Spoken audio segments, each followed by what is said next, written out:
ನಾನು ಗ್ಯಾರಂಟಿ ಕೊಡ್ತೀನಿ ನಾನು ನಿಮಗೆ, ಇದರಲ್ಲಿ ಏನು ಕೆಮಿಕಲ್ ಇಲ್ಲ, ಇದು ಕಂಪ್ಲೀಟ್ಲಿ ಬಯೋ ಆರ್ಗಾನಿಕ್, ಜೈವಿಕ, ಸಾವಯವ.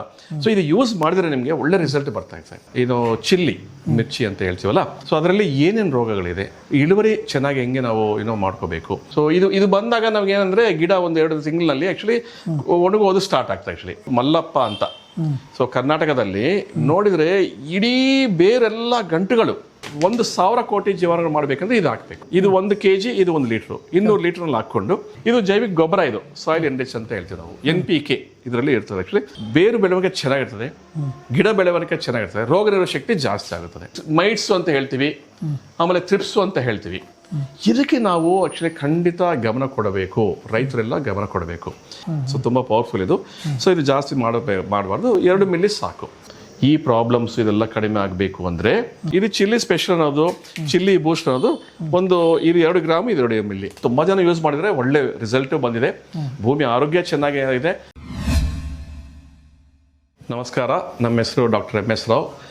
ನಾನು ಭಾರತೀಯ ತೋಟಗಾರಿಕಾ ಸಂಶೋಧನಾ ಸಂಸ್ಥೆಯಲ್ಲಿ ಪ್ರಿನ್ಸಿಪಲ್ ಸೈಂಟಿಸ್ಟ್ ಆಗಿ ಕೆಲಸ ಮಾಡಿ ನಿವೃತ್ತಿ ಆದಮೇಲೆ ನಾವೊಂದು ಸುಸ್ಥಿರ ಬಯೋ ಆರ್ಗಾನಿಕ್ಸ್ ಅಂತ ಒಂದು ಸಂಸ್ಥೆ ನಾವು ಸ್ಟಾರ್ಟ್ ಮಾಡಿದ್ವಿ. ತುಂಬ ಜನ ರೈತರು ಕೇಳ್ತಾ ಇದ್ರು, ಒಳ್ಳೆ ಉತ್ಪಾದನೆಗಳು ಬೇಕು ಅಂತ ನಾನು ಮಾಡಿದ್ವಿ.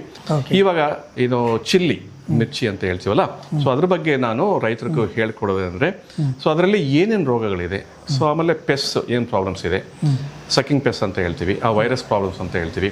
ಸೊ ಅದು ಹೆಂಗೆ ನಾವು ಹತೋಟಿ ಮಾಡಬೇಕು, ಸೊ ಇಳುವರಿ ಚೆನ್ನಾಗಿ ಹೆಂಗೆ ನಾವು ಮಾಡ್ಕೋಬೇಕು.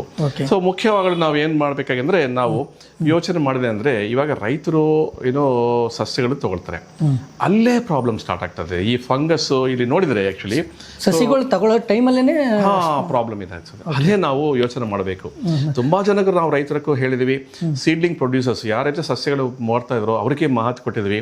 ಸೊ ಅವ್ರಿಗೆಲ್ಲ ಜೈವಿಕ ಕೀಟನಾಶಕ ಯೂಸ್ ಮಾಡಬೇಕು ಅಂತ ನಾವು ಹೇಳಿದ್ವಿ. ಬಟ್ ಪ್ರಾಬ್ಲಮ್ಸ್ ಅಂತೂ ಇವಾಗ ಕಡಿಮೆ ಆಗಿದೆ. ಬಟ್ ನೋಡ್ಬೋದು, ಪ್ರಾಬ್ಲಮ್ಸ್ ಅಂತೂ ಸ್ವಲ್ಪ ಸೀರಿಯಸ್ ಆಗೇ ಇದೆ ಆಕ್ಚುಲಿ. ಸೊ ಇಲ್ಲಿ ನೋಡಿದ್ರೆ ಆಕ್ಚುಲಿ ಇಲ್ಲಿ ಬೇರು ಹಾಳಾಗಿದೆ. ಸೊ ಇಲ್ಲಿ ನಾವು ಡ್ಯಾಂಪಿಂಗ್ ಆಫ್ ಅಂತ ಹೇಳ್ತೀವಿ. ಸೊ ಇದು ಬಂದಾಗ ನಮ್ಗೆ ಏನಂದ್ರೆ ಗಿಡ 1-2 ತಿಂಗಳಲ್ಲಿ ಆಕ್ಚುಲಿ ಒಣಗೋದು ಸ್ಟಾರ್ಟ್ ಆಗ್ತದೆ. ಆಕ್ಚುಲಿ ವಿಲ್ಟ್ ಅಂತ ಹೇಳ್ತೀವಿ ನಾವು. ಆ ಬೇರು ಇದಂಗೆ ಆದ್ರೆ ನೋಡಿ ಗಂಟೆಗಳು ನೋಡ್ಬೋದು, ನೆಮಟೋಡ್ಸು ಇದೆ. ಸೊ ಈ ಥರ ನಾವು ನೋಡ್ಬೋದು ಆ್ಯಕ್ಚುಲಿ. ಸೊ ಇಲ್ಲಿ ನಾವು ನೆಮಟೋಡ್ ಪ್ರಾಬ್ಲಮ್ಮು ಅಷ್ಟು ಮುಂಚೆ ಇರಲಿಲ್ಲ. ಈವಾಗ ನೋಡಿದರೆ ಆ್ಯಕ್ಚುಲಿ ನಾವೇನಂದರೆ, ಇವರು ಮಲ್ಲಪ್ಪ ಅಂತ, ಸೊ ಕರ್ನಾಟಕದಲ್ಲಿ ನೋಡಿದರೆ ಇಡೀ ಬೇರೆಲ್ಲ ಗಂಟುಗಳು, ಈ ಜಂತು ಹುಳ ಅಂತ ಹೇಳ್ತೀವಲ್ಲ ನಾವು, ಸೊ ನೆಮಟೋಡ್ಸ್ ಅಂತ ಹೇಳ್ತೀವಿ, ಜಂತು ಹುಳ ಅಂತ ಹೇಳ್ತೀವಿ, ದುಂಡ ಹುಳ ಅಂತ ಹೇಳ್ತೀವಿ ನಾವು. ಸೊ ಇದು ಭೂಮಿನಲ್ಲಿ ಇರ್ತದೆ ಆ್ಯಕ್ಚುಲಿ. ಇಡೀ ಬೇರೆಲ್ಲ ಹಾಳಾಗಿದೆ. ಮುಂಚೆ ಈ ಪ್ರಾಬ್ಲಮ್ ಇರಲಿಲ್ಲ. ಯಾಕೆ ಬಂದಿದೆ ಅಂದರೆ, ನಾವು ತುಂಬ ರಾಸಾಯನಿಕ ಗೊಬ್ಬರಗಳು ಯೂಸ್ ಮಾಡ್ತಾ ಇದ್ವಿ, ಒಳ್ಳೆ ಜೀವಾಣುಗಳು ಕಡಿಮೆ ಆಗಿದೆ. ಒಳ್ಳೆ ಜೀವಾಣು ಕಡಿಮೆ ಆಗಿದ್ರೆ ಈ ನೆಮಟೋಡ್ಸ್ನು ಆ್ಯಕ್ಚುಲಿ ಜಾಸ್ತಿ ಆಗಿದೆ. ಇದ್ರ ಜೊತೆ ಆ್ಯಕ್ಚುಲಿ ಈ ಬ್ಯಾಕ್ಟೀರಿಯಾ ಹೋಗುತ್ತದೆ, ಆಮೇಲೆ ಫಂಗಸ್ಸು ಹೋಗ್ತದೆ ಆ್ಯಕ್ಚುಲಿ. ಸೊ ಈ ಫಂಗಸ್ ಹಂಗೆ ಹೋದರೆ ಹಿಂಗೆ ಸಾಯೋದು ನಾವು ನೋಡ್ತೀವಿ, ಒಣಗೋದು ನೋಡ್ತೀವಿ. ಸೊ ಈ ಥರ ಆದಮೇಲೆ ನಾವು ನೆಮಟೋಡ್ಸು ಗಂಟುಗಳೆಲ್ಲ ಕ್ಲೀನಾಗಿ ನೋಡ್ತೇವೆ. ಮುಂಚೆ ಇರಲಿಲ್ಲ, ಬಟ್ ಇವಾಗ ತುಂಬ ಜಾಸ್ತಿ ಕೆಮಿಕಲ್ ಯಾವಾಗ ನಾವು ಬಳಸೋಕೆ ಜಾಸ್ತಿ ಅವಾಗಿಂದ ನಮಗೆ ಪ್ರಾಬ್ಲಮ್ಸ್. ಬೇರು ಏನಂದ್ರೆ, ನಾವು ಭೂಮಿ ಹಾಳಾಗಿದೆ ಅಂತ ಹೇಳ್ತೀವಿ. ಈ ಹಾಳಾಗಿದೆ ಅಂದ್ರೆ ಕೆಟ್ಟು ಜೀವನ ಜಾಸ್ತಿ ಆಗಿದೆ, ಈ ಪ್ರಾಬ್ಲಮ್ಸು ನಮಗೆ ತೊಂದರೆಗಳು ಜಾಸ್ತಿ ಆಗಿದೆ ಅಂತ. ಇದರಲ್ಲಿ ಮೈಟ್ ಅಂತ ಹೇಳ್ತೀವಿ. ಈ ಮೈಟ್ ಅನ್ನೋದು ಆಕ್ಚುಲಿ ಒಂದು ರಸ ತಗೊಳ್ಳೋದು, ಒಂದು ಹುಳ. ಸೊ ರಸ ತಗೊಳ್ಳೋದು ಹುಳ, ಮೈಟ್ ಅಂತ ಹೇಳ್ತೀವಿ. ಈ ಮೈಟ್ ನೋಡಿದ್ರೆ ಆಕ್ಚುಲಿ ಇವಾಗ ನಾವು ನೋಡ್ಬೇಕಾಗಿದೆ ಅಂದ್ರೆ, ರೈತರು ಅಬ್ಸರ್ವ್ ಮಾಡ್ಬೇಕಾಗಿದೆ ಅಂದ್ರೆ, ಈ ಎಲೆ ಇದೆಯಲ್ಲ ಕೆಳಗಡೆ ಆಕ್ಚುಲಿ ಇಲ್ಲೇ ಡೌನ್ ಆಗ್ತದೆ, ಡೌನ್ವರ್ಡ್ ಕರ್ಲಿಂಗ್ ಅಂತ ಹೇಳ್ತೀವಿ ನಾವು. ಅದಾದ್ರೆ ಅದು ಮೈಟ್. ಈ ಥರ ಇವಾಗ ಇದು ಥ್ರಿಪ್ಸ್ ಅಂತ ಹೇಳ್ತೀವಿ.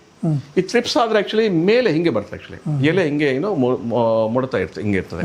ಸೊ ಅದು ಡಿಫ್ರೆನ್ಸ್. ಒಟ್ಟಿಗೆ ಫ್ರೂಟ್ ಇದನ್ನು ಒಂದು ಫ್ರೂಟ್ ಬೋರ್ಡರ್ ಅಂತ ಹೇಳ್ತೀವಿ.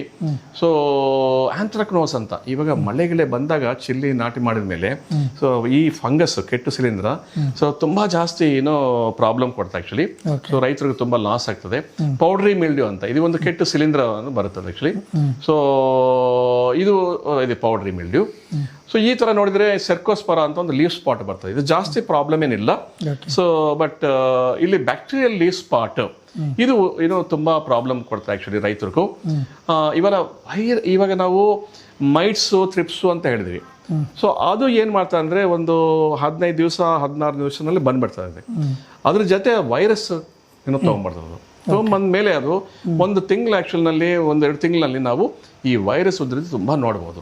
ಸೊ ಗಿಡಗಳ ಆ್ಯಕ್ಚುಲಿ ಬೆಳವಣಿಗೆ ಕಡಿಮೆ ಇರ್ತದೆ. ಸೊ ಈ ಎಲೆಗಳಂತ ಹಿಂಗಾಗ್ತದೆ ಆ್ಯಕ್ಚುಲಿ. ಸೊ ಈ ಸೈಜು ಈ ಇದು ಫ್ರೂಟ್ ಸೈಜ್ನು ಕಡಿಮೆ ಆಗುತ್ತದೆ. ಸೊ ಈ ಥರ ನೋಡುವಾಗ ನಾವು ಏನು ಮಾಡಬೇಕು ಅಂತ ನಾನು ಇದ್ರ ಬಗ್ಗೆ ನಾನು ನಿಮಗೆ ಹೇಳ್ತೀನಿ. ಸೊ ಪ್ರಾಬ್ಲಮ್ಸ್ ಬಗ್ಗೆ ಇವಾಗ ಹೇಳಿದೆ ನಾನು. ಸೊ ಇವಾಗ ಇದಕ್ಕೆ ನಾವು ಕಂಟ್ರೋಲ್ ಮಾಡೋಕ್ಕೆ ಏನಿದೆ ನಮ್ಮ ಹತ್ರ ಸುಸ್ಥಿರ ಬಯೋಆರ್ಗಾನಿಕ್ಸ್ನಿಂದ ಏನು ಉತ್ಪಾದನೆಗಳಿದೆ. ಸೊ ಇವಾಗ ನೆಮಟೋಡ್ಸ್ ಅಂತ ಹೇಳ್ತೀವಿ, ಜಂತು ಹುಳ ಅಂತ ಹೇಳ್ತೀವಿ. ಸೊ ನಾವು ನಮ್ಮ ಹತ್ರ ಏನಂದ್ರೆ ನೆಮಟೋಡ್ ಡಾಕ್ಟೋ ಅಂತ ಇದೆ. ನೆಮಟೋಡ್ ಡಾಕ್ಟೋ ಅಂತ ಇದೆ. ಸೊ ಇದು ನೆಮಟೋಡ್ ಡಾಕ್ಟೋ ಹೆಂಗೆ ಉಪಯೋಗಿಸಬೇಕು? ಇದು 1 ಲೀಟರ್ ನಾವು 200 ಲೀಟರ್ನಲ್ಲಿ ಮಿಕ್ಸ್ ಮಾಡಿಕೊಂಡು ಇದ್ರ ಜೊತೆ ಜಮ್ ಬೂಸ್ಟೋ ಅಂತ ಒಂದು. ಸೊ ಇದರಲ್ಲಿ 100 ಕೋಟಿ ಜೀವಾಣುಗಳು ಇರ್ಬೋದು. 1,000 ಕೋಟಿ ಜೀವಾಣುಗಳು ಮಾಡಬೇಕಂದ್ರೆ ಇದು ಹಾಕಬೇಕು. ಬೆಲ್ಲ ಹಾಕಬೇಕಾಗಿಲ್ಲ, ಕಡಲೆ ಹಿಟ್ಟು ಹಾಕಬೇಕಾಗಿಲ್ಲ. ಇದು 1 kg, ಇದು 1 ಲೀಟ್ರು 200 ಲೀಟರ್ನಲ್ಲಿ ಹಾಕ್ಕೊಂಡು ಸೊ ಇದು ನಾವು 2 ದಿವಸ 3 ದಿವಸ ಬಿಟ್ಟಿದ ಮೇಲೆ ಇದು ನಾವು ತಗೊಂಡು ಬುಡಕ್ಕಾಗ್ಬೋದು, ಇಲ್ಲಾಂದ್ರೆ ಡ್ರೆಂಚಿಂಗ್ ಡ್ರಿಪ್ನಲ್ಲಿ ಕೊಡ್ಬೋದು. ಸೊ ಇದು ಒಂದು ನಾವು ಮಾಡ್ತಾ ಇರಬೇಕು. 4-5 ಸಲ ಮಾಡಬೇಕು. ಇದು ನಾಟಿ ಮಾಡಿದ ಮೇಲೆ, ನಾಟಿ ಮಾಡೋಕ್ಕೆ ಮುಂಚೆನೇ ನಮ್ಗೆ ಏನು ಬೇಕು ಸರ್, ನಾವು ಇದು ಬರಬಾರ್ದು, ನಾವು ಏನು ಮಾಡಬೇಕು ಅಂತ ಕೇಳಿದರೆ ಸೊ ನಾವೇನು ಹೇಳ್ತೀವಿ ಅಂದರೆ ಇದು ಗೊಬ್ಬರದಲ್ಲಿ ಮಿಕ್ಸ್ ಮಾಡಿ, ನೆಮಟೋಡ್ ಡಾಕ್ಟೋ ಅಂತ ಮಿಕ್ಸ್ ಮಾಡಿ, ವಿಲ್ಟು ಬರ್ತಾ ಇರ್ತದೆ ಆ್ಯಕ್ಚುಲಿ, ಒಣಗೋದು ಆಗ್ತದೆ, ಅದನ್ನೂ ಬರ್ತದೆ, ಇದನ್ನು ಮಿಕ್ಸ್ ಮಾಡ್ಬೋದು. ಇದ್ರ ಜೊತೆ ಇದು ಜೈವಿಕ ಗೊಬ್ಬರ, ಇದು ಸಾಯಿಲ್ ಎನ್ರಿಚ್ ಅಂತ ಹೇಳ್ತೀವಿ ನಾವು, NPK ಇದರಲ್ಲಿ ಇರ್ತದೆ ಆ್ಯಕ್ಚುಲಿ.